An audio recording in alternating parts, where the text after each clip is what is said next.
2013 release ஆன ஒரு adventure thriller படம் தாங்க வந்து ஆல் இஸ் லாஸ்ட். ஆக்சுவலா அந்த படத்தினுடைய உண்மையான ஸ்டோரி என்ன அப்படின்னு வந்து பார்த்தீங்கன்னா, கப்பல்ல வந்து அதாவது ஒரு போட்ல வந்து போயிட்டு இருக்கார் ஒரு மனிதர், ஒரு வயதானவர்னு வச்சுக்கோங்களேன்.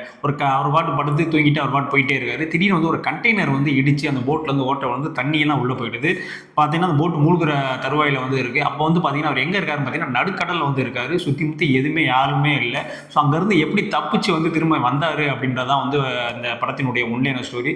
படம் முழுக்கவே வந்து பார்த்தீங்கன்னா ஒரு ஆள் தான் வந்து நடிச்சிருப்பாரு. 2, 3 சீன்ல வந்து ஒரு கை மட்டும் வரும். அவ்வளோதானே ஒழிய மற்ற எல்லா சீன்ஸ்லயுமே வந்து பார்த்தீங்கன்னா ஒரு ஆள் தான் வந்து ஒன் மேனா வச்சு ஒரு படத்தை 106 நிமிஷம் வந்து எடுத்திருக்காங்க.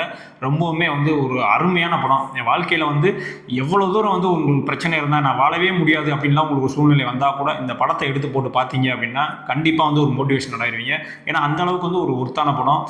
இங்கேருந்து தப்பிக்கணும் அப்படின்னா கண்டிப்பாக நான் வந்து சாகுற அளவுக்கு வந்து நான் முயற்சி எடுக்கணும். கண்டிப்பாக நான் சாகுற அளவுக்கு முயற்சி எடுப்பேன் வாழ்றதுக்காக அப்படின்னு சொல்லிட்டு ஒரு வயதான முதியவர் வந்து ஒரு முயற்சி எடுக்கிறாரு. ஸோ அதுதான் அந்த படம். அந்த அளவுக்கு வந்து ஒர்த்தாக இருக்கும். ஒவ்வொரு சீனுமே வந்து அந்த அளவுக்கு வந்து ரசித்து பண்ணியிருப்பாங்க. ஏன்னா படத்தில் வந்து பேக்ரவுண்ட் மியூசிக் அதெல்லாம் இருக்காது. எல்லாமே வந்து ரியலிஸ்டிக்காக அங்கே என்ன நடக்கும் அந்த மாதிரி சவுண்ட்ஸ்லாம் இருக்குல்ல, நேச்சுரல் சவுண்ட்ஸ், அந்த சவுண்ட்ஸ் மட்டும் தான் இருக்கும். அந்த கடல் அலைகளுடைய சத்தம் கேட்டுட்டு இருக்கும். அவ்வளோதானே ஒழிய மற்றபடி எந்த மியூசிக் எதுவுமே கிடையாது. ஸோ அப்போ வந்து ஒரு ஆளை வச்சு எப்படி உங்களால் வந்து 106 நிமிஷம் வந்து எந்த வித ஒரு போர் இல்லாமல் வந்து ஒரு படத்தை கொடுக்க முடியுமா அப்படின்னா அப்படி ஒரு படத்தை வந்து கொடுத்துருக்காங்க. கண்டிப்பாக அந்த படம் பாருங்கள். உண்மையில படம் பார்த்து முடிக்கும் போது வந்து ரொம்பவுமே வந்து ஒரு மோட்டிவேட் ஆயிருவீங்க. ஸோ அந்த அளவுக்கு வந்து ஒரு ஒர்த்தான படம் தான் வந்து இந்த ஆல் இஸ் லாஸ்ட்.